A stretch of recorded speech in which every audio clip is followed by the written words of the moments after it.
Dengar ini cewek-cewek, sopan sama cowoknya, kurang ngajar sama mamaknya.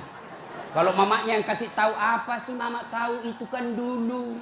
Sekalinya cowoknya aja, iya deh bang, terserah abang aja deh, saya ikut, mana yang baik. Dongo. Tahu dongo? Beleng-beleng. Tahu beleng-beleng? Itulah makanya. Adik-adik sekalian, kalian mau sukses, muliakan orang tuamu. Tidak perlulah kau kursus kiri kanan. Muliakan orang tuamu, Allah yang angkat derajatmu. Itu janji Allah.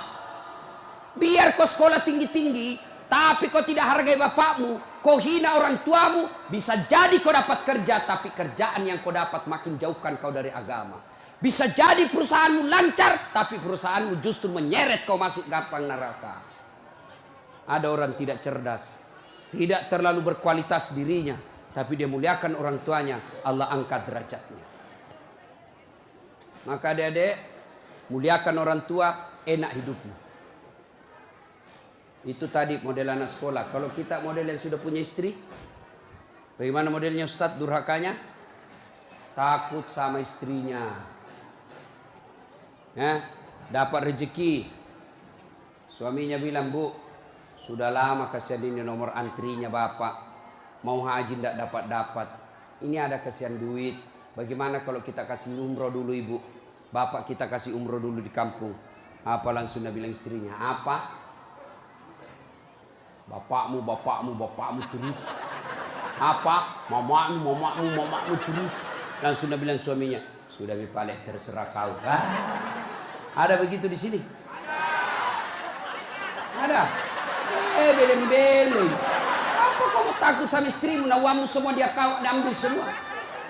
Jangan takut sama istri, Pak. Bapak tidak bakal bahagia dalam hidupmu kalau kau lebih takut sama istrimu untuk membahagiakan orang tuamu. Nah. Makanya hidupmu susah dalam rumah tangga. Kenapa? Istrimu kurang ngajar sama ibumu. Maka bilang sama istrimu, jangan coba-coba sakiti perasaan ibu saya. Kalau kau lukai perasaan ibu saya bawa kau ke pengadilan agama, saya ceraikan kau baik-baik. Lalu saya bilang sama mamanya, istriku di rumah, boleh kau marah-marah sama saya, boleh kau tutup pintu, yang penting tidak kau kunci. Boleh kau lempar kepalaku, yang penting tidak kena. Satu yang tidak boleh, jangan kau pernah hina orang tuaku. Begitu kau hina orang tuaku, wabillahi taufiq wal hidayah, keluar. Begitu deh. Ada di sini takut sama istri? Jangan, Pak. Itu yang membuat ibu juga kalau mau bahagia rumah tanggamu, muliakan mertuamu. Datang mertuamu dari kampung, dari Sulawesi Selatan, hormati. Jangan baru duduk mertua dia bilang, kapan ki pulang, mak? Bawa dia, kasihan itu orang tua kalau dari kampung, naik dari Parepare, turun di pelabuhan barang, bawa ayam 3 ekor, lepas di terminal 1, nah kejar lagi tuh, bawa pisang, bawa beras, bawa semua dia bawa, kasihan. Padahal anaknya sudah ada kerjanya di papan, dia bawakan itu. Begitu cintanya orang tua kepada anak. Jadi wajar kalau ibu bapak kurang ajar, tidak akan mendapat berkah dalam hidup. Muliakan orang tua ya. Kalau ada yang tanya-tanya, kenapa hidupku susah selama ini? Tidak usah tanya jalan lain. Durhaka sama orang tua. Orang tuaku sudah meninggal, Ustaz. Cara berbuat baiknya. 1, doakan. Allahumma gfirli wali walidayya warhamhuma kama rabbayani. Saya heran lihat-lihat kita. Kalau tangannya ulama kita cium bagus. Bagus. Tapi pernahkah Bapak perlakukan tangannya ibu seperti itu? Pernahkah Bapak perlakukan tangannya orang tua? Saya orang lain. Belum tentu saya doakan Bapak ikhlas. Doakan saya Ustaz. Saya doakan tapi belum tentu saya ikhlas. Kenapa? Saya belum tahu Bapak. Tapi kalau orang tuamu yang doakan kamu pasti ikhlas. Saya tadi kesini ibu saya telepon. Mak, telo doa mau kak mak? Woi, wali doa aku nak. Saya tidak doakan diriku. Kau selalu ku doakan karena kau selalu jalan. Itu ibu. Kalau suami bu, jangan sampai ibu juga berdosa kepada orang tua gara-gara suami. Jangan sampai bapak-bapak berdosa hanya karena istri. Jangan sampai kalian yang masih kecil durhaka sama orang tuamu maka hidupmu bakal susah. Muliakan orang tua. Doakan. Allahumma gfirli wali walidayya warhamhuma kama rabbayani shaghira. Sudah itu doa lagi, ya Allah ampuni dosanya orang tuaku kalau sudah meninggal. Terima amalnya, lipat gandakan kebaikannya, lapangkan alam kuburnya. Sudah itu saja. Ada rezeki, sedekah. Ada rezeki, sedekahkan. Saya mau terang kuburnya orang tuaku. Perbaiki sound sistemnya masjid. Terang itu kuburnya. Saya mau terang kuburnya orang tuaku. Kirim pembeli lampu. Kasih tahu panitia masjid. Mulai bulan depan saya yang bayar itu masjid lampunya. Jangan ambil uang celengan. Terang itu kuburnya orang tua. Dan demi Allah tidak ada orang bangkrut gara-gara rajin sedekah. Ada yang bangkrut gara-gara sedekah? Mana buktinya? Makin sedekah makin kaya. Rahmat Mas'ud. Coba lihat. Orang datang itu, bos, membayar ke bos. Bos, baju sekolah bos. Bos, istriku melahirkan. Bos, terbakar anuku. Bantu. Tapi mana ada yang bangkrut kalau rajin sedekah? Tidak ada, Pak. Kenapa Bapak Ibu miskin? Kalau selalu minta-minta. Berhenti minta-minta, Allah kasih kau kaya. Sedekah. Saya tidak bisa sedekah dengan duit. Sedekah kau dengan tenagamu. Saya tidak bisa sedekah banyak-banyak. Sedekah dengan apa? Lihat itu masjid. Oh, sudah kotor anunya. Apa namanya itu? Kudungnya. Putih bukan, coklat bukan, hitam bukan. Dekat diam nih. Sudah, bawa masjid satu kudung. Itu sedekah. Oh, masjid antara masjid dengan toilet jauh. Sedekah dengan sandal swallow. Nah, curi orang, tidak ada urusan. Itu sedekah. Kita lihat karpet, sudah jelek, sedekah dengan karpet. Insyaallah banyak pahala. Hari Jumat kita kirim air botol gelas ke sana. Air gelas ke sana, orang minum itu sedekah. Saya cuma bisa nasi bungkus 10 saya sumbang hari Jumat, itu sedekah. Allah tidak lihat banyaknya, yang penting ikhlas banyak daripada sedikit tidak ikhlas. Sedekah. Serius. Sudah sedikit tidak ikhlas lagi. Mending banyak ikhlas. Iya toh? Panasnya di. Nggak bisa konsentrasi sejenak. Lewat-lewat ketawa itu kak bos. Nah, ibu bapak, salah satu sunnah yang dianjurkan Nabi sholat jamaah. Nabi kumpul-kumpul sama sahabat. Ya, tidak apa-apa, tidak apa-apa. Tidak usah kasih, tidak apa-apa Pak. Sedikit lagi, 5 menit lagi. Menunggu orang masjid takwa. Ya, Nabi, saudara-saudara sekalian, kalian yang tetangga dengan masjid wajib datang berjamaah. Bertanya sahabat, mana tetangga masjid ya Rasul? Kanan masjid 40 rumah. Depan masjid 40 rumah. Belakang masjid 40 rumah. Belakang masjid 40 rumah. Itu tetangga masjid. Bubar. Tiba-tiba datang tunanetra. Tahu tunanetra? Tidak melihat. Ya Rasulullah bagaimana saya? Oh kau ndain karena kau tidak melihat. Pulang ini. Boleh kau sholat di rumahmu karena kau tidak melihat. Pulang. Belum jauh dipanggil kembali Nabi.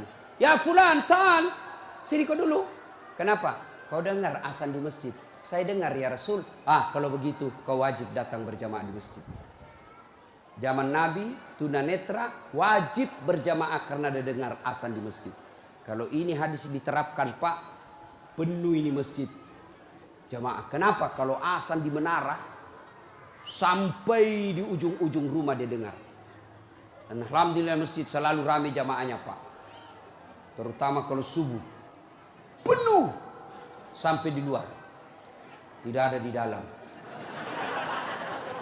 Yang di dalam orang tua sudah pensiun. Kentara itu kalau subuh orang tua Pak. Bau minyak gosok baru kita masuk pintu. Minyak angin, minyak gosok, cap tawon. Tidak ada Bulgari. Orang tua semua di dalam masjid. Kenapa orang malas ke masjid? Satu, karena dia tidak lihat pahalanya. Coba kalau Pak Rahmat Mas'ud umumkan. Siapa yang datang sholat berjamaah subuh dapat beras 50 kilo, pembeli pulsa 200.000. Jam 5 sholat subuh, jam 10 malam sudah pesan masjid sampai di luar. Kenapa? Karena dia lihat pahalanya.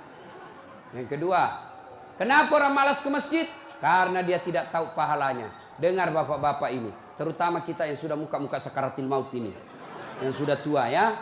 Rajin-rajin ke masjid, Pak. Berdoa mudah-mudahan Bapak lagi sujud, ajal menjemput.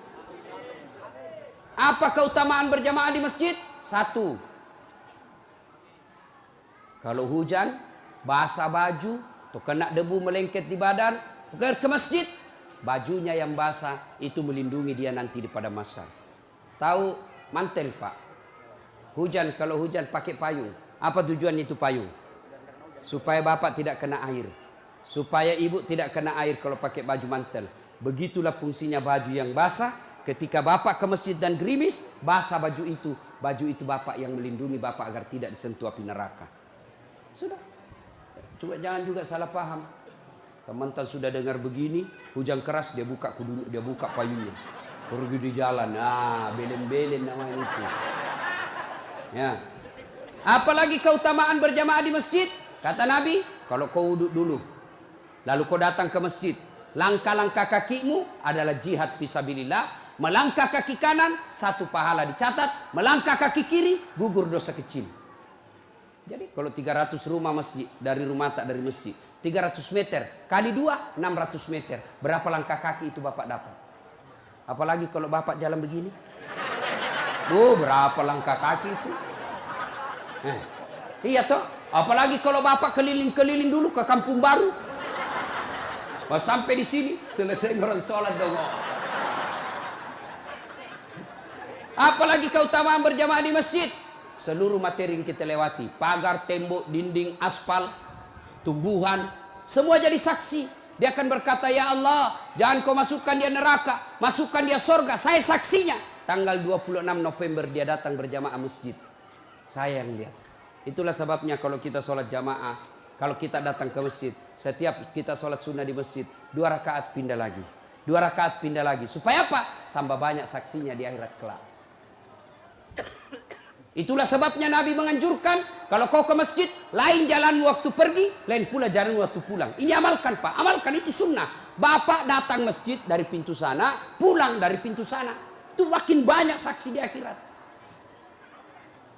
Yang keempat, lipat 27 kali. Artinya, sekali Bapak sholat di masjid, 27 kali sholat di rumah baru sama pahalanya.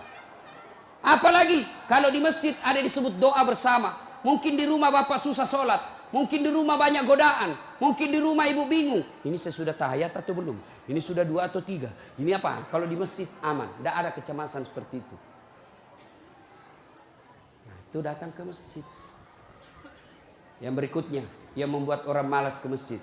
Tadi, yang ketiga, manajemen masjid tidak bagus. Mana manajemen masjid yang tidak bagus? Selalu disimpan saldo kas. Jangan simpan saldo, Pak. Dengar ini panitia masjid. Bapak kalau simpan saldo kas di masjid, Bapak yang tanggung dosanya, tidak jalan amalnya orang.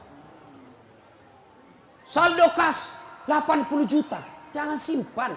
Cari orang yang susah, yang rajin berjamaah. Ada utangnya di bank, bayarkan supaya dia lepas dari kredit. Boleh itu.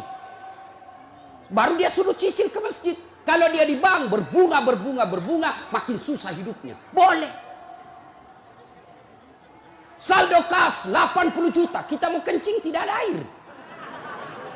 Kerannya rusak-rusak. Simpan, jangan. Berhenti jadi panitia kalau Bapak tidak bisa urus masjid. Yang sudah tua mundurlah. Kasih anak muda. Ini masjid bukan perusahaan punya. Begitukah di sini? Hah? Jangan marah, Pak. Siapa suruh kau panggil, Kak? Mau kok. Demi Allah, Pak, Bapak tanggung kalau amalnya orang tidak jalan. Bapak coba kalau itu uang cuma 100.000, tapi diberikan keran, maka selama keran itu berputar, selama itu orang yang punya uang dapat pahala. Tapi kalau dia cuma di bank disimpan, tidak jalan amalnya. Belikan dispenser, belikan kopi, tidak apa-apa, boleh. Jangan ditulis di masjid, dilarang tidur. Siapa yang larang tidur di masjid? Tidak ada dalilnya. Ayo, Bapak pernah ke tanah suci di Madinah? Pernah ke Mekah? Ada tidak ditulis dilarang tidur? Tidak, Pak. Barangkali ada orang tidak bisa tidur di rumahnya. Dia datang ke masjid supaya bisa tidur. Itu memang boleh. Yang tidak boleh, ngiler. Maka kalau kau mau tidur di masjid, bawa kau bantal. Kalau tidak bisa kau gelisah kau di rumahmu. Bertengkar kau sama istrimu. Istrimu ngomel terus. Maka dia bilang, jangan kau pulang. Merdeka. Bodoh itu istri sekarang kalau Nabi bilang sama istrinya, jangan kau pulang. Oh gembirai. Langsung Nabi bilang pacarnya, sini kau sayang. Di rumahku kau tidur. Kulayani kau dengan baik. Sudah. Jangan ditulis, jangan bawa anak-anak berisik. Bersyukur kalau masih ada anak-anak berisik di masjid. Kalau tidak ada anak-anak berisik di masjid, maka tidak ada lagi nanti yang mau datang di masjid. Kalian juga orang tua, kalau anakmu mau ke masjid, belikan songkok dan baju baru. Anaknya mau pergi, Pak, mau pergi masjid, belikan songkok. Apa dia bilang? Itu nak, songkok na nenek nu kau pakai. Anaknya nomor 7, songkok anak neneknya nomor 10. Tak buas si songkok nama buas sih. Berteriak ni temannya, Pak Doja, Pak Doja, Pak Doja. Tidak mau ya anak tapi pergi masjid. Hei, ini masjid ini, sound systemnya tidak bagus. Kasih bagus. Ini saya kasih tahu Ki, tanya itu ahli tentang AC. Itu kalau ada AC besar begini, 2, dingin mini masjid. Tambah lagi itu. Tapi apa yang kasih panas? Karena Bapak pakai kipas. Itu kipas dengan AC, ibarat air dengan minyak. Tidak bisa dia menyatu. Kenapa? Itu AC ruangan harus tertutup. Kalau kipas tidak boleh tertutup. Kalau tertutup itu kipas, maka makin panas orang di dalam. Kenapa? Karena itu kipas perlu sirkulasi udara, perlu angin keluar masuk. Kalau tidak keluar masuk angin, maka angin yang ada itu saja nah putar terus, akhirnya jadi panas. Apalagi kalau ada yang bau keteknya di dalam. Pedek masesano. Kege mak badaram mangi, mak bau lasuna mansedinya. Itu mi pentingnya anak muda jadi pengurus masjid. Karena kalian kalau sudah tua tidak ada yang tahu. Kau juga anak muda, muliakan orang tua. Tempatkan di mana itu orang tua. Tempatkan sebagai penasehat masjid. Jangan masjid dikira dia punya. Ini lembaga, umat yang punya. Kasih karpet yang bagus. Ada saldo kas, jangan simpan Pak, Bapak berdosa. Tidak jalan amalnya orang. Apalagi membuat orang malas ke masjid. Apa? Kadang-kala apa? Sound sistemnya jelek. Begitu kita takbir, Allahu Akbar, langsung story.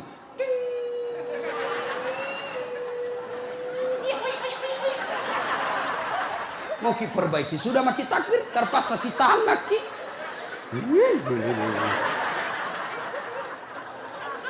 Apalagi membuat orang malas ke masjid. Apa? Kadang-kala muadzin. Jengkel orang dengar muadzin. Orang tua, sudah tua, tidak mau tahu mengalah, mundur na wasangiko.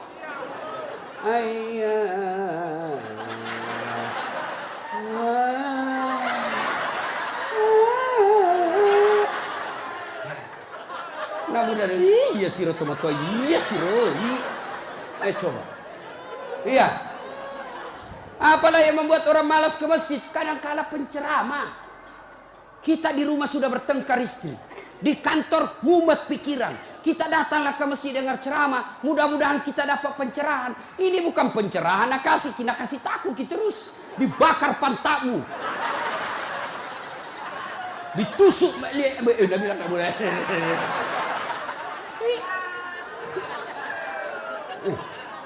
Iya. Apalagi yang kasih malas orang ke masjid. Kadang-kala apa? Imam. Ada juga imam suka sekali baca panjang. Tidak tahu juga apa nak baca. Nagaret memi. Dalin. Ami Al-Fatihah paling nak baca.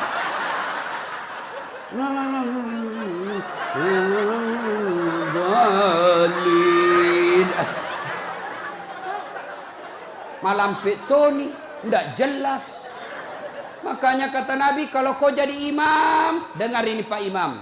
1, baca kau yang ringkas. Kenapa? Karena jamaah kita di belakang macam-macam. Ada yang sudah tua tidak bisa lama berdiri. Ada anak muda yang baru datang, tidak senang yang lama-lama. Pulang di masjid, enak sembahyang di masjid. Ampun ma Ustaz. Kenapa? Dia bilang itu mesti aliran sesat. Kenapa aliran sesat? Dia bilang sembahyang subuh 3 rakaat. Bukan 3 rakaat, sujud tilawah nama itu dong. Makanya tuh imam sebelum kau takbir jelaskan dulu jamaahmu. Adik-adik ini kita sujud tilawah. Sunnah malam Jumat membaca surah As-Sajdah. Pada rakaat kesekian kita harus sujud. Nah ini bukan 3 rakaat tapi karena Allah perintah ayat itu dibaca sujud. Jelaskan. Yang sulit, wih, aliran apa ini? Kenapa 3 rakaat? Enggak, kau yang dongo.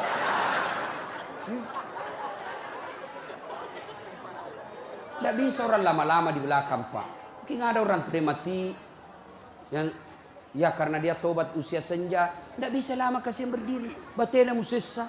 Nah kena naik lagi kepalanya. Belum bisa selesai. Nah ular, malampik jatuh lagi, naik ular lagi. Ada barangkali di dalam jamaah Satpol PP yang pakai sepatu baru. Lama ku baca, nah lupa simpan baik-baik sepatunya. Pasti dia hilang di sepatu. Bapak imam sesat. Maka pasti dia tidak khusyuk. Ada barangkali juga ibu-ibu yang sekali kentut sudah makan pete.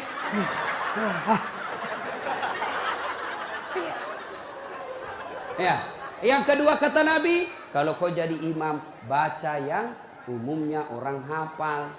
Tujuannya apa Ustaz? 1, supaya jamaah ikut kalau dia hafal.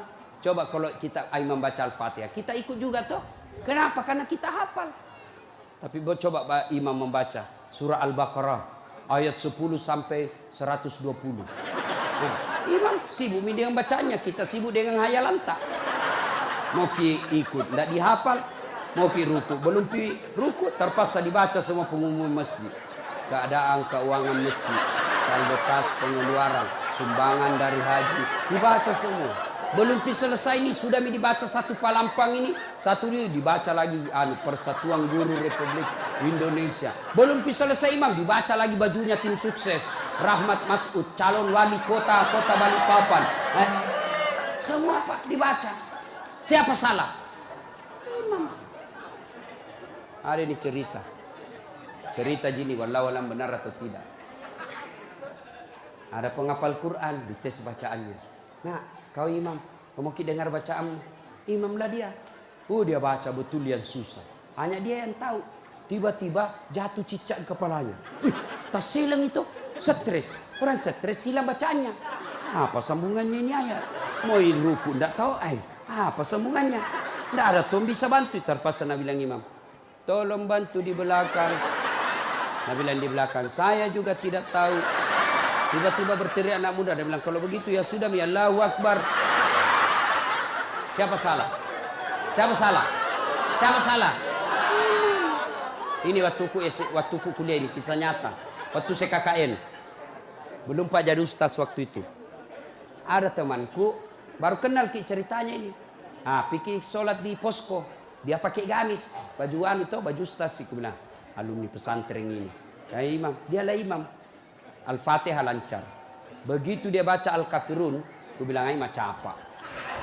Macam apa ini? Wala antum abiduna ma a'bud, wala ana abidum ma abattum, wala antum abiduna ma a'bud, wala ana abidum ma, wala antum abid, wala ana. Jengkel temanku yang anak fakultas sastra. Langsung teriak, Nabi bilang, "Woi, kenapa itu tak putar-putar tidak mau sampai?" Nabi bilang, "Ini imam, ilmi juga kupikir." Kacau sholat. Siapa salah? Siapa salah? Imam. Ini waktuku SD di kampung, sembahyang asar. Sujud Pak Imam lama sekali. Apa ini imam lama sekali sujud? Tiba-tiba ada temanku nangkak kepalanya, sembahyang asar tuh. Langsung tidak ada imam. Ternyata imam keluar dari pintu samping.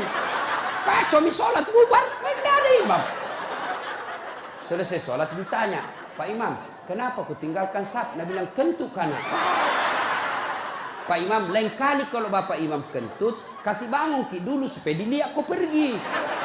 Dia bilang, "Ku sengaja nak, karena malu kak aku lihat." Kacau sholat. Siapa salah? Siapa salah? Imam. Makanya agama mengajarkan dalam fikih sholat jamaah, hati-hati milih imam. Makmum siapa saja boleh jadi makmum. Mulai orang gila sampai orang sadar boleh jadi makmum. Mulai orang dewasa sampai belum balik boleh jadi makmum. Mulai orang cerdas sampai orang blow on boleh jadi makmum. Imam tidak boleh. Hati-hati. Kenapa? Salah imam, kacau sapi. Maka hati-hati. Kalau salah imam, bubar jamaah. 2020 yang akan datang, Balikpapan akan milih imam. Wali kota. Kalau kau salah milih wali kota, sengsara hidupmu. Mengerti maksudku? Mengerti itu? Siapa yang panggil kak? Hah? Ada juga calon wali kota, datangkan artis. Tahu apa ramal ustaz? Kalau artis nak datangkan kibu, terancam kibu. Datang itu artis, kelihatan dadanya, kelihatan pahanya. Nah goyang di depannya suami tak. Enggak juga nak kasih lihat kipahanya pak, nak kasih lihat saja. Dia tu apa keteni-teni kipak. Enggak nak kasih pegang, dikasih lihat saja. Cancing-cing. Ada itu Pak Haji menonton. Coba kalau ustaz nih, kita dah tahu ini salat jamaah. Itu enaknya kalau calon pemimpin kita yang juga calon pemimpin dekat dengan ulama. Jangan kau musuhi ulama. Yang penting jangan jadi manusia jarum apa itu? Jisamsu. Tahu jisamsu? Janji manis nyatanya palsu. Insya Allah Pak Rahmat tidak begitu. Perlu ini perlu. Nah, dia tanya, Ustadz bagaimana kalau perempuan? Boleh ibu perempuan ke masjid, tapi tidak dianjurkan. Tapi kalau mau ke masjid, jangan dilarang kata Nabi. Kenapa perempuan dulu tidak dianjurkan ke masjid? Karena dulu tidak aman. Kalau pergi sendiri diculik dan diperkosa dulu. Sekarang di Manggar aman. Siapa mau culik? Apalagi kalau ibu sudah 60 tahun. Siapa mau culik bu? Bikin susah. Ada remaja. Ini Ustadz yang ceramah. Tidak pernah saya pondok pak. Tidak pernah saya sekolah pondok. SD sekolah umum, SMP sekolah umum, SMA sekolah umum, sarjana sekolah umum, S2 sekolah umum, S3 sekolah umum. Di mana saya belajar agama? Datang ke masjid. Saya kalau Ramadan dulu zaman SMP dan SMA, saya sudah bermalam di masjid. Waktu itu belum saya tahu apa itu itikaf. Tapi ternyata itulah itikaf, tinggal di masjid. Apa kerjaku? Kalau sudah jam 2 teriaklah saya di masjid. Sahur, sahur, sahur. Kalau ada lebih kue bawa sedikit ke masjid. Kita mau juga buka puasa, mau makan sahur di sini. Cuma ada dulu imam di kampungku aneh-aneh pak. Berteriak ini bilang, jangan pak, jangan pak. Orang kaget semua. Ih siapa yang pukul Pak Doja? Oh lari semua orang ke masjid. Jangan pak. Ternyata jam 4. Kacau orang. Sudah itu ditegur, jangan bilang jangan pak. Karena Pak Doja tidak tahu. Nah bilang lagi, sahur, sahur. Sudah jam 3 lewat 60 menit. Ih cocok tahu jangan pak. Ayo ibu bapak saudara-saudara sekalian. Kita juga jamaah ada aturannya. Sudah ya? Nah, harmoni dan sejahtera. Ya kan? Harmoni dan sejahtera. Mau tengok harmoni? Nah, juara bola. Baru-baru kan selesai bola kan? Iya. Saya Spanyol ya. Nah, banyak di sini Argentina. Ada 2 orang yang tidak boleh kena nasihat. 1 orang yang jatuh cinta, 2 pendukung Messi. Iya, coba. Sehebat-hebatnya Lionel Messi, sejago-jagonya Yamal, secara kuat-kuatnya Ronaldo, bukan dia yang hebat. Tapi siapa yang hebat? Allah Subhanahu wa ta'ala. Maknanya apa Ustaz? Biar hebat Ronaldo, jago bawa bola, jago skillnya, tapi Allah kasih kaki yang dia bisa bengkok. Mana boleh bawa bola? Iya toh? Mana boleh bawa bola macam ini? Iya kan? Iya. Berarti yang hebat bukan Messi, bukan Ronaldo, bukan Yamal. Siapa yang hebat? Allah Subhanahu wa taala kasih kaki. Maka nikmat kita sebenarnya selalu yang kita lupa nikmat kesehatan. Makcik. Mau saya bagi 1 juta ringgit? Mau. Tapi begitu saya bagi, langsung tuli. Mau? Berarti yang mahal bukan handphone, bukan seluler, bukan jaringan. Apa yang mahal? Telinga. Hebatnya lagi di telingamu, dia boleh beda mana istri, mana mantan. Iya toh? Masya Allah. Maka nikmat sebenarnya yang terbesar adalah nikmat kesehatan. Ada lagu dulu waktu saya sekolah, lagu dari Malaysia. Namanya Rehan. Ya kan? Ingat 5 perkara sebelum sehat, sebelum sakit. Punya duit juta-juta ringgit, tapi tidak ada boleh makan. Jalan stroke, bengkok mukanya. Iya toh? Maka itulah sebabnya Allah selalu mengingatkan kita dalam surah Ar-Rahman, fabi ayyi ala'i rabbikuma tukadziban. Nikmat mana yang kau beri, yang kau dustakan? Bahkan ada dalam Quran pendek nama surahnya, tapi besar nikmat di situ. Inna a'tainakal kauzar. Itu Allah tanya, sampaikan Muhammad, nikmat mana lagi yang kau kufuri? Banyak saya kasih kau nikmat, terutama nikmat kesehatan.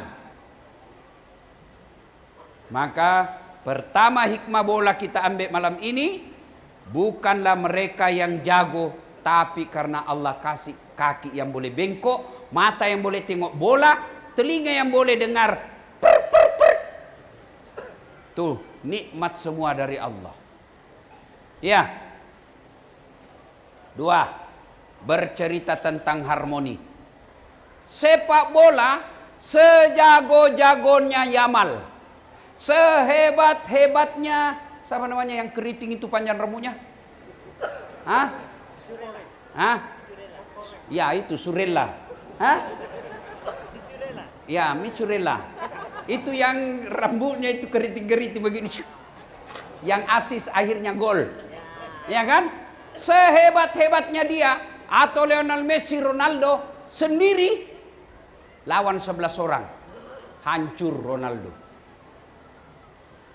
Maknanya kalau mau hebat tidak mampu kita hebat sendiri. Mesti ada orang lain yang mendukung kita. Apa maknanya? Manusia tidak boleh jago, tak mampu jago tanpa didukung orang lain. Bayangkan Lionel Messi jago, lawan 11 orang, hancur. Tidak ada penjaga gawang. Sehebat-hebatnya striker, penyerang, bek kiri, bek kanan, tapi tidak ada gawang. Iya kan? Gampang gol. Berarti hikmahnya, jangan kamu sombong. Kenapa? Ada orang yang lebih hebat dari kamu. Saya mau sombong. Apa yang kau mau sombongkan Dasat? Kau bisa ceramah karena ada yang nonton. Bayangkan kalau saya ceramah di sini 2 jam, berapi-api, tidak ada yang nonton.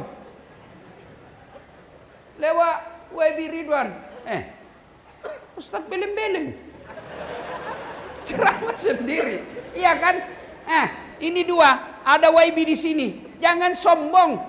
Jadi YB ini 2 orang karena ada yang coblos, ada yang pilih, karena ada yang pilih. Iya, ayo. Maka belajar harmoni itu. Ayo dengar, harmoni itu kalau kita akur. Mau lihat harmoni dalam Islam diajarkan. Coba tengok kalau berjamaah. Kan harmoni. Apa harmoninya pertama? Saf lurus. Tidak boleh ada sini, ada lagi sini, ada lagi sini. Tidak lurus-lurus. Mana elok ditengok. Harmoni lurus. Apalagi harmoninya, bacaannya sama.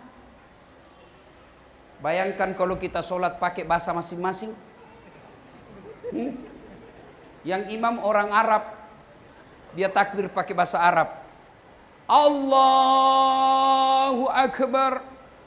Datang perantau dari Bugis, dia takbir pakai bahasa Bugis. Pungallahu ta'ala malopo. Iya.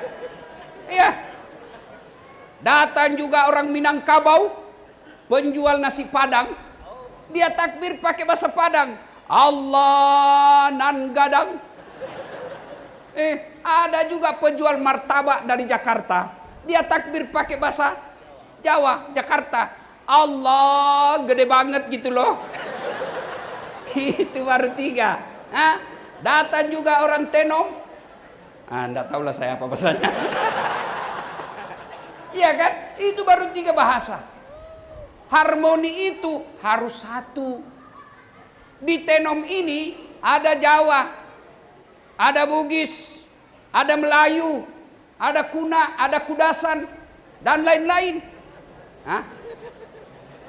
Bukan Kudis. Macam-macam. Tapi tidak boleh kata, saya orang Malaysia, saya kau pendatang, saya Melayu. Maaf, saya lupa. Di apa itu? Tenom? Purut. Saya Purut, nggak boleh. Iya, saya pura-pura supaya kau saya tengok kau dengar atau tidak. Ternyata kau dengar baik rupanya ya. Iya. Maka kita adalah satu, yaitu Muslim. Saya datang ke sini, saya tidak merasa tamu. Kenapa? Saya datang, salam. Ternyata salam kita sama. Ternyata kiblat kita sama. Ternyata sama bahasa kita, Melayu. Yang beda, Indonesia dijajah Belanda, Malaysia dijajah British. Maka kita beda negara. Kita satu. Maka harmoni mengajarkan rukun. Coba lihat kalau sholat, Pak. Diajarkan, kalau kau pergi masjid, mesti kau sikat gigi. Sunnah Nabi, pakai sikat gigi, pakai parfum. Apakah parfum dan sikat gigi sampai kepada Allah? Tidak. Tapi apa maknanya? Supaya ini bau kalepakmu, bau ketekmu, jangan ganggu ini yang di sampingmu. Jangan sampai ini bau mulutmu mengganggu orang di sampingmu. Itu tujuannya kenapa disuruh sikat gigi pakai parfum. Supaya bau badanmu tidak ganggu orang. Itu harmoni namanya. Bayangkan kalau 2 hari kau tidak sikat gigi, 4 hari kau tidak mandi, kau masuk takbir, Allah Akbar, Bismillahirrahmanirrahim, orang di sampingmu. Iya toh, harmoni.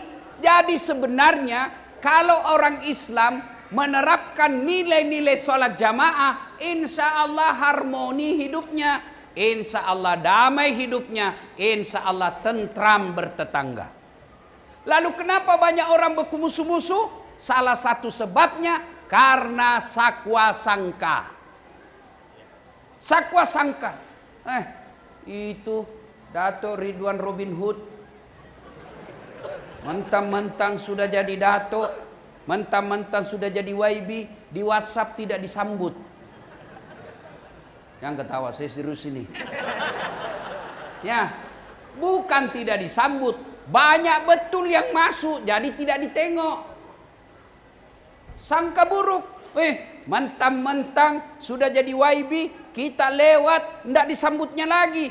Boleh jadi ndak dilihat. Kayak dia ndak lihat, dia baru operasi mata. Baru laju betul naik mobil. Ya, bagaimana ndak laju? Dia mau sekali masuk toilet. Zaman ini. Iya, jadi jangan sakwa sangka. Orang kalau sakwa sangka biasanya memutus persaudaraan dan menyebabkan tidak kompak. Ibu-ibu, Bu, coba tengok kalau kita bersakwa sangka di rumah, tidak bisa bahagia. Tapi kalau dia sangka baik, dia bahagia. Kalau suaminya pagi-pagi, tidak disambut. Oh, suamiku lagi sholat duha. Enak perasaan toh. Kalau lagi tengah hari, belum juga disambut. Oh, suamiku lagi sholat berjamaah di masjid. Tenang perasaan. Di call lagi petang, belum juga disambut. Oh, berarti suamiku dia lupa bawa handphone. Jam 5 petang, ada WhatsApp masuk. Kulihat suamimu bonceng cewek. Cantik betul. Oh, berarti suamiku lagi ngojek. Grab. Tenang perasaan kan? Jangan sakwa sangka. Sakwa sangka ini menyebabkan kita tidak bisa harmoni. Istri-istri juga jangan selalu sakwa sangka kepada suami. Suami juga jangan selalu buruk sangka kepada istrinya. Sangka baik, insya Allah akur, tentram, damai. Apalagi yang menyebabkan kita biasa tidak harmoni, pemilihan ahli parlemen. Pilih YB, satu nak ini, satu ini, begaduh dia. Kenapa kau begaduh? Kalau kau mau pilih balik Datuk Ridwan Robin Hood, silakan. Tidak mau pilih, silakan. Tak perlu begaduh. Beribut dia berjiran gara-gara pemilihan parlemen, gara-gara pemilihan Perdana Menteri. Kamu begaduh berjiran. Emang kalau kamu sakit, datang Perdana Menteri tengok kamu? Siapa yang datang tengok? Jiran. Maka yang baik, silakan kau pilih yang kamu mau tanpa kau menghina orang yang kau tidak pilih. Itu senang sudah. Tak payah ribut-ribut. Ini politik. 5 tahun ya lepas tuh. Oh, saya pilih saya. Kalau ada soalan dalam hidupmu, ini kartu nama saya. Call saya. Begitu terpilih, dia ganti nomor HP-nya. Bukan di sini. Kalau beliau ini orang dua, orang baik. Ya. Kau tengok ini Ridwan Robin Hood. Handsome kan? Macam dia pelakon Korea. Iya kan? Mana handsome saya? Hancur saya ini kurasa ya. Beliau memang handsome, tapi saya penuh pesona. Mana buktinya? Kau mau foto semua sama saya toh? Ya, satu, maka jaga kita punya harmoni.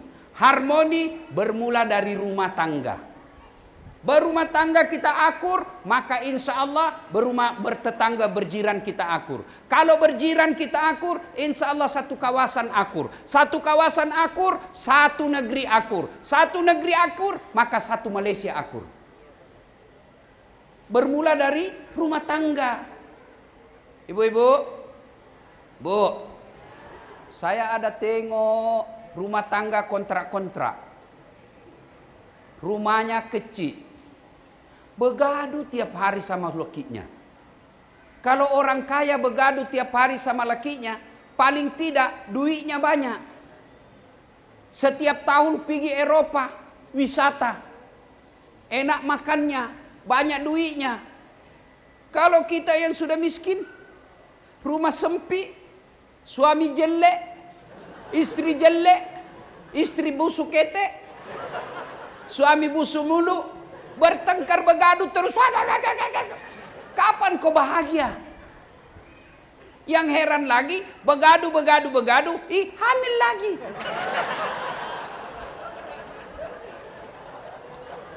Ada juga aku tengok macam itu. Ya, jadi jangan begaduh. Mari pelihara kerukunan. Nah, itu dalam rumah. Pakcik, Paci, kalau binimu suka mengadu di rumah, itu kata Nabi 2 sebabnya. Ini sebelum punya bini, Datuk Robin Hood. Nah, ini rahasia. Bapak-bapak, jangan kau bagi tahu yang tidak datang, ya. Ini rahasia. Kalau binimu suka marah, kata Nabi 2 sebabnya. 1, jarang kau puji. Maka bapak-bapak, kalau bini mau berhenti dia marah, puji dia. Dan boleh bapak berbohong untuk memuji dia. Sayangku, makin cantik kau. Padahal kita bohong. Boleh. Dan hebatnya itu bini, meskipun kita bohong, dia senang juga. Saya tahu kau bohong, tapi tak apa. Ya, jangan juga terlalu jujur. Mentang-mentang binimu hitam, kau panggil Blacky. Ya, halo. Boleh bohong. Ya, misal bini ulang tahun. Ya, lalu dia masak, menghormati suaminya, masak. Begitu masak makan, kata bini, kenapa bang? Wih, sedap. Tak ada samanya ini di Tenom. Tidak ada sama kada jelek. Boleh bohong seperti itu. Malah bapak dosa kalau jujur. Bodoh memang kamu. Biar bikin sayur bodoh sekali. Itu jujur yang dosa. 1, memuji istri. Yang kedua, penyebab istri suka marah karena jarang dikasih hadiah. Tidak percaya? Hah? Coba kau dengar, saya tanya, ibu-ibu jawab. Jawab ya. Bu, biar suami tidak pulang, yang penting ada uangmu dicari. Iya toh? Tidak percaya, kita ulang. Biar suami tidak pulang, yang penting ada uang. Bukan kau dia cari uangmu. Yang jadi soal, kamu jarang puji istrimu, tidak pernah kau kasih emas, tidak pernah kau kasih uang, kau mau istrimu hormat sama kamu. Masya Allah. Datuk Ridwan, suatu masa saya lama pergi ceramah. Saya bawakan hadiah istriku. Saya belikan emas macam ini tebalnya. Saya kasih. Senang dia, berkaca-kaca terharu. Dia kata, Ustadz, orang tuaku saja tidak pernah belikan saya emas setebal ini. Senang-senanglah saya. Beberapa hari kemudian, saya lagi duduk-duduk baca buku, dia datang, dia ambil itu emas, dia kasih. Ternyata palsu kau kasih saya. Saya bilang lah, dari mana lah saya dapat uang beli emas semacam itu. Lalu saya peluk dia, Datuk, saya bilang, sayangku, meskipun ini emas palsu, tapi cintaku murni 24 karat. Ya, nah, supaya bini berhenti bergaduh, ribut, puji, kasih hadiah. Tuan-tuan, balik kerja. Ya, kalau tidak bisa tiap hari, sekali sepekan. Hari Jumat, hari berkah, balik sholat Jumat, singgahlah di kedai, belikan dia apa yang dia senang. Dia senang parfum, belikan parfum meskipun itu palsu. Dia senang Milo, belikan Milo. Dia senang baju, belikan baju. Sekali atau paling tidak makananlah kau belikan. Lalu makan bareng-bareng. Sayang, ini tanda cinta saya kepadaku. Ku belikan kau nasi bungkus seperti aku bungkus cintaku kepadamu. Ya kan? Sudah itu kau buka nasi bungkus, lalu kau siup. Lalu kau menyanyi pula lagunya Omerama. Bila kamu di sisiku, hati rasa syahdu. Satu hari tak bertemu, hati rasa rindu. Oh, dia senyum-senyum. Maka esok dia selalu merindukanmu. Maka puji, kasih hadiah. Nah, itu dalam rumah. Berjiran, kita tidak boleh ganggu jiran kita. Yang biasa membuat kita gaduh jiran apa? 1, musik, radio, MP3, Mentang-mentang kita punya radio baru, TV baru, PCD baru. Kita putar pusing, kencang laju-laju. Berat sekali, satu kampung dengar. Dia berkata, ya saya punya hak, rumah-rumah saya, TV saya. Saya bayar listrik, ada apa dengan tetangga? Tetangga juga bilang, jiran kita bilang, telinga-telinga saya, rumah-rumah saya, pintu-pintu saya, kenapa musikmu masuk telingaku? Maka itu bisa membuat kita gaduh.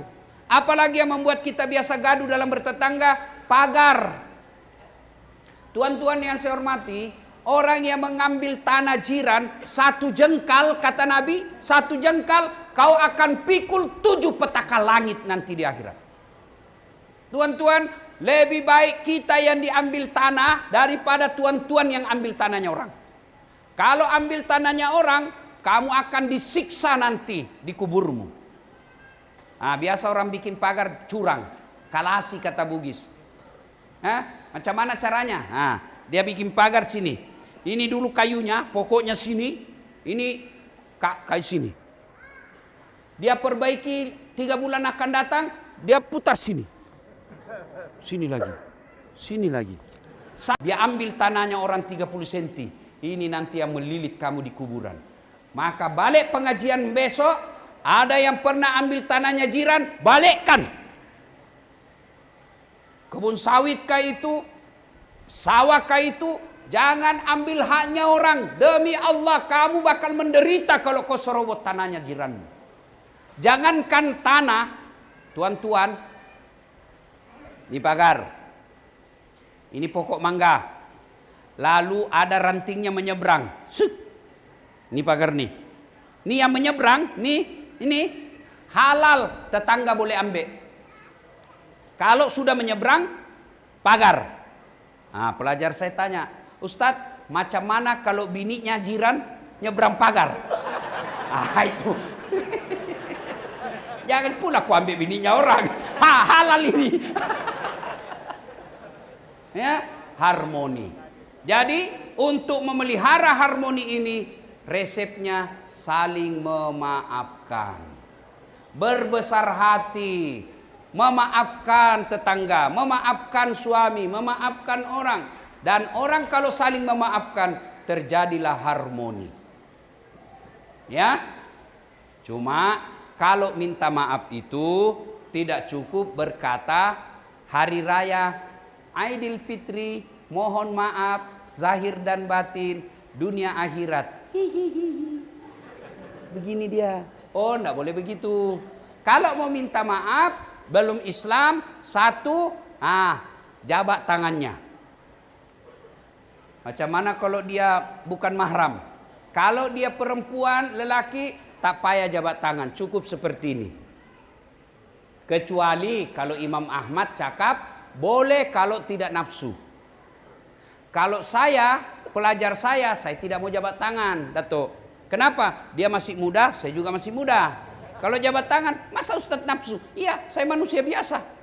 Ayat tidak mengatakan, la taqrabus zina illa ustadz. Jangan dekati zina kecuali ustadz. Biar ustadz kalau barang bagus, hancur juga. Ya, nah, jabat tangan. Yang kedua, tengok matanya. Tengok matanya. Yang ketiga, senyum. Jangan kau tengok baru kau tidak senyum. Berkelahi kamu bergaduh. Sudah itu salawat kepada Nabi. Allahumma salli ala Sayyidina Muhammad wa ala ali Sayyidina Muhammad. Dan yang kelima, sebut judulnya dosa. Tuan Haji, ya, maafkan saya lahir batin. Apa salahmu? Dulu pernah kau punya hilang piring, waktu ada pengantin, ada hilang piringmu itu warna kuning, saya ambil. Kata yang punya piring, saya maafkan kau, tapi kasih kembali piringku. Tuan Haji, ya, saya minta maaf. Tanahmu saya ambil 30 cm, saya balikkan, baru sah minta maafnya.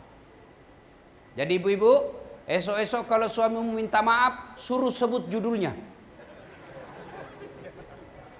Bu, maafkan saya. Apa masalahmu? Apa dosamu? Ah, tak payahlah kau disebut. Nanti kau mengamuk lagi. Apa masalahmu? Aduh, minta maaf. Pernah saya pergi Kuala Lumpur. Ada perempuan mirip sekali kau, Bu. Masya Allah. Akhirnya saya selingkuh. Kata istrinya, tak apalah. Memang begitulah manusia biasa. Karena waktu kau selingkuh, saya juga selingkuh. Ya, mesti. Nah, selepas itu syarat berikutnya, kalau dia berkaitan barang, barangnya orang mesti dikembalikan. Ya, kalau tidak, maka nanti ketika di hari akhir, namanya hari perhitungan, semua barang-barang jiranmu yang kau pernah ambil, semua barang-barang negara yang pernah kau ambil, disuruh pikul. Sambil menunggu giliranmu untuk diadili. Nah, harmoni, saling memaafkan, dan minta maaf itu kalau berkaitan barang, kembalikan. Poin pertama, harmoni. Kuncinya, memaafkan. Yang kedua, untuk mengharmoni, kalau pernah salah, baik derma, bersedekah. Ya, coba bayangkan. Saya marah sama Tuhan. Marah. Selesai marah, saya cabut dompet. Nah, ini saya marah bukan karena saya dendam dan sakit hati, supaya kau tidak ulang kesalahanmu. Nah, jangan marahlah dia. Nah, ini ada 2.000 ringgit. Ambil sudah ini. Pasti dia bilang, tidak apa-apa Ustaz, besok marah lagi kau. Itulah hebatnya sedekah.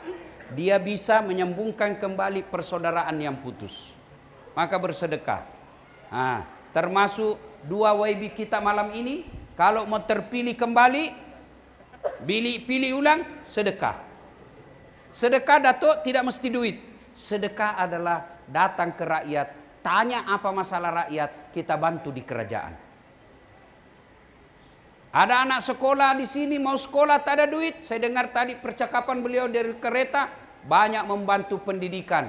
Pendidikan dikasih duit beasiswa jauh lebih baik, lebih utama daripada kasih duit ringgit. Kalau duit ringgit habis. Kalau dia sekolah, insya Allah hidupnya akan lebih baik. Saya tadi dari Keke di sini, saya bilang sama kawan saya si Ipin, Masya Allah, dulu di kampung waktu saya sekolah kecil-kecil, datang orang Bugis jiran saya merantau dari Sabah. Buktinya kalau dia merantau dari Sabah, bawa Milo. Milo sama celana lepis. Dia panggillah kita minum Milo 1 gelas, itu pun sedikit. Milo. Waktu itu saya tidak pernah bayangkan saya boleh sampai di sini. Saya waktu kecil saya bilang hebat sekali orang pergi merantau di Malaysia. Dengan izin Allah ternyata saya bisa datang ke Malaysia. Bukan cari kerja, tapi saya datang untuk dakwah. Hebatnya lagi saya di escort sama polis. Nyiung, nyiung, nyiung, nyiung, nyiung, nyiung, nyiung, nyiung.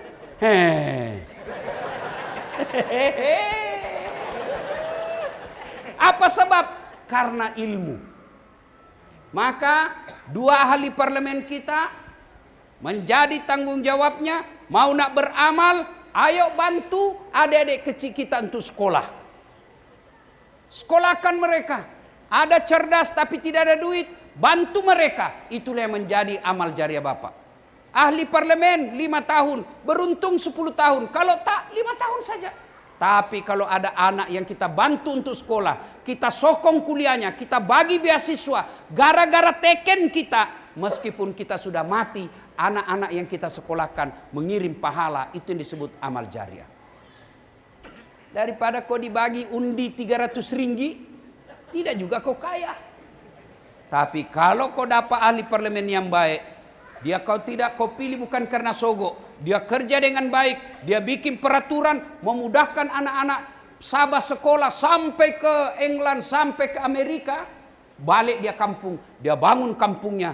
Itu jauh lebih baik daripada 300 ringgit. Ya. Bersedekah. Nah, itu satu. Poin pertama. Yaitu harmoni. Yang kedua, tajuk kedua malam ini adalah sejahtera.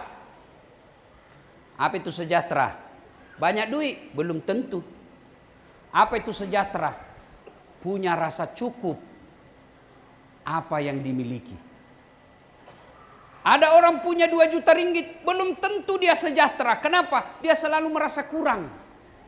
Ada orang cuma dia punya duit, barangkali 10.000 ringgit saja, tapi dia merasa kaya. Kenapa? Karena dia merasa cukup. Sejahtera itu bukan banyaknya harta, sejahtera itu rasa cukup.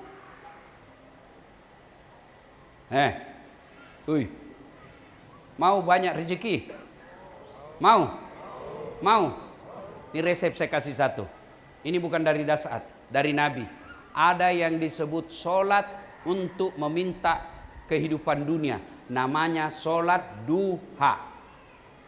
Coba adik-adik nih, amalkan. Bu, ibu. Bu, mau bantu suami cari uang? Mau bantu suami? Tak payah ibu keliling-keliling. Lebih baik ibu tinggal di rumah, sholat duha, doakan suamimu. Siapa yang ngatur rezeki di dunia? Siapa yang ngatur? Siapa? Allah. Orang kaya bukan karena pekerjaan. Kalau gara-gara pekerjaan orang kaya, mestinya semua orang yang sama kerjanya, sama uangnya. Tapi buktinya, kau tengok, sama-sama cikgu, sama-sama ahli parlemen, sama-sama dagang, sama-sama kekuasaannya, tapi ada yang kaya, ada yang biasa-biasa, bahkan ada yang bangkrut.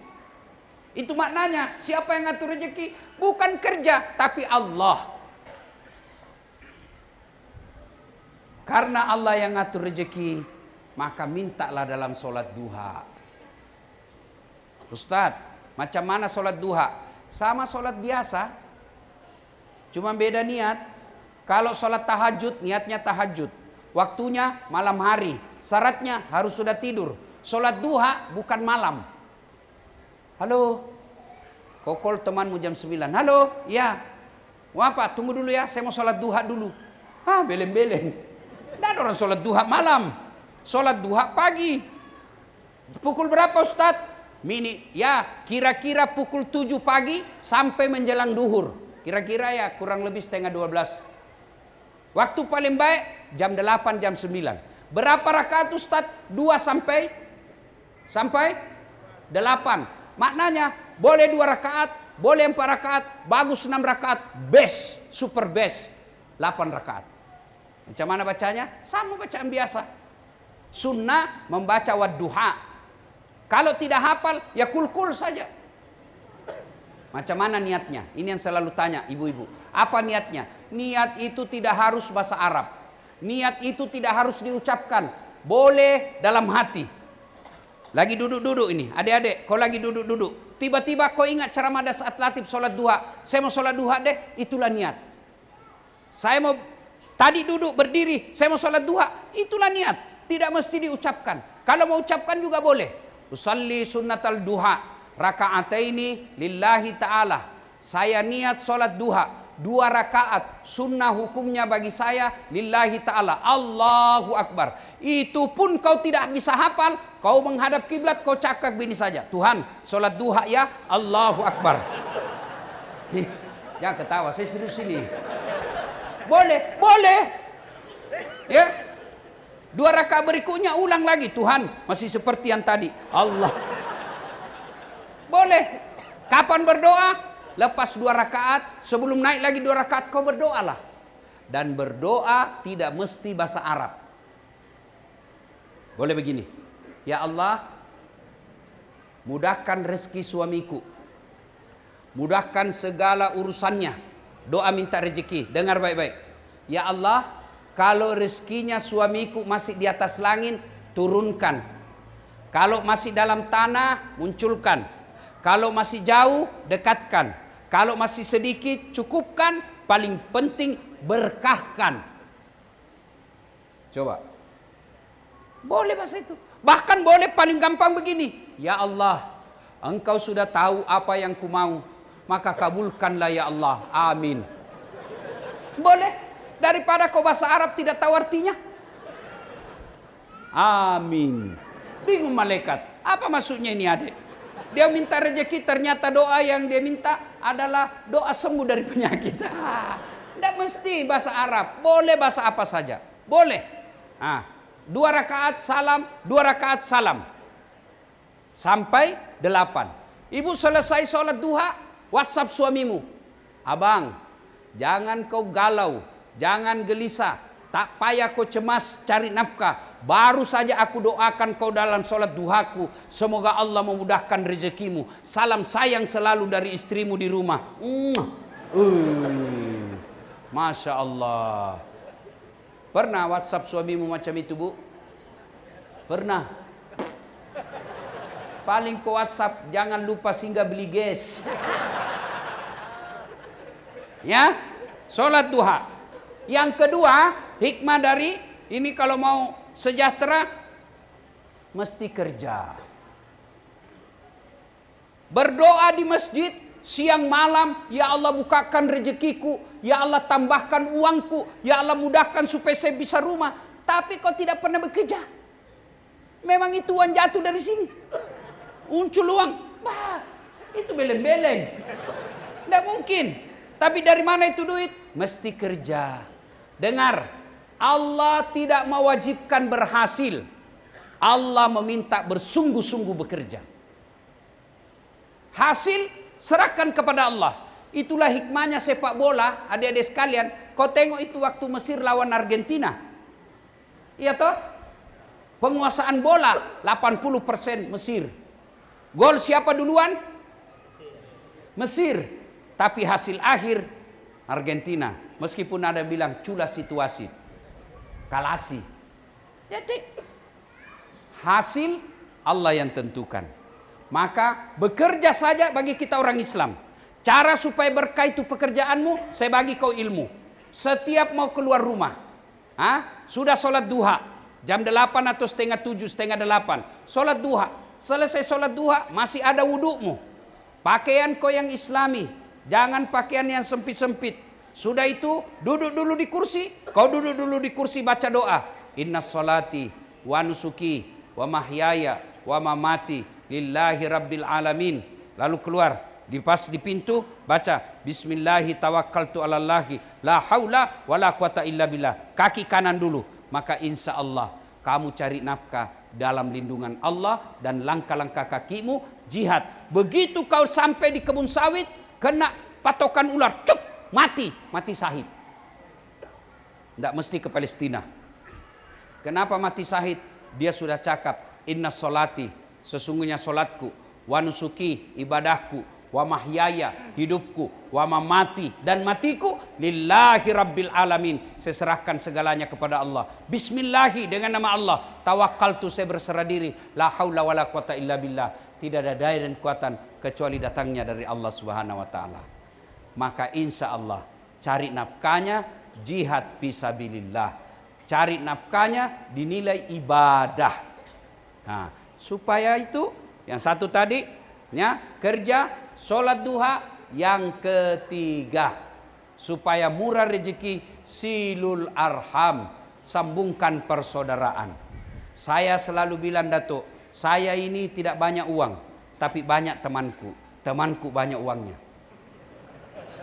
Ya kan? Coba tengok, saya pergi sini semua aman, tidak ada keluar duit saya. Saya di Makassar, tidak pernah itu ada ambil duit saya. Begitu saya turun dari mobil, sudah dicakap, Assalamualaikum Ustaz. Dalam hatiku aman. Saya pergi pasar, Datuk. Ada isi ikan, sayur, beras. Saya cakap, berapa Ji? Tak payah Ustaz. Masih pagi-pagi, tidak enak. Tak payah Ustaz. Dalam hatiku, memang itu yang kutunggu. Ya kan? Banyak teman, banyak rezeki. Kalau mau banyak rezekimu, sambungkan persaudaraan. Jangan bermusuh-musuh. Ya, orang yang banyak rezekinya, kalau mau banyak rezeki, mesti banyak teman. Saya berdoa minta, ya Allah tambahkan rezeki. Tidak mungkin uang jatuh dari langit, tapi dari transfer, dari kiriman orang, dari tangan-tangan manusia. Maknanya makin banyak temanmu, makin banyak tangan yang bisa mengantarmu punya rezeki. Nah, yang keempat, supaya murah rezeki. Ini menurut konsep Quran. Berderma, bersedekah. Bu, Ibu. Ibu. Hei. Kalau ibu nanti meninggal, siapa yang pakai emasnya, Bu? Anak. Istri kedua. Kawin lagi suamimu. Oh, begitu meninggal ibu, suami menangis, cepat sekali kau tinggalkan saya, sayangku. Dia ambil cincinmu, Bu. Dia lepas, tidak mau lepas, dia bagi sabun. Sudah itu dia ambil lagi kalungmu, sayangku, ini kalungku belikan kau waktu umroh. Dia ambil lagi gelangmu, dia ambil punya ini di telinga, terakhir gigi palsumu pun dia lepas. Sudah itu dia bungkus kain yang baik, dia masukkan dalam lemari sambil menangis. Terlalu cepat kau tinggalkan saya, sayang. Rasanya tak mampu aku hadapi hidupku. 3 bulan kemudian ketemu janda. Dia lupa sudah bininya yang mati. Dia balik ambil itu emas, dia bungkus baik-baik, bungkus kain pink. Lalu dia bilang, bawa itu janda, sayang, sudah mati yang punya. Ambil sudah ini ya. Daripada janda yang ambil, Bu, lebih baik kau bantu anak yatim piatu, bangun kau masjid. Itu lebih bagus. Ya. Bapak-bapak juga ini. Nah, yang banyak duitnya. Datuk. Begitu Datuk meninggal, siapa yang ngambil uang? Istri kedua, suaminya kawin lagi istri kita karena dia masih muda. Duit kita yang ada di bank, suaminya belikan motor Harley Davidson. Oh, diboncenglah bini kita pakai mobil motor Harley. Dia peluklah suaminya. Kita di dalam kubur dilihat, wih, istriku dia pakai bangku. Dia kata suami barunya, di mana kubur suamimu? Dia bilang, bawalah saya di pemakaman di kuburan. Karena dia bilang, dia tidak bisa lepas tangannya, dia bisa tunjuk. Karena dia peluk suami barunya. Dia bilang suaminya, mana kubur suamimu? Dia pakai kaki tunjuk. Dia bilang, itu.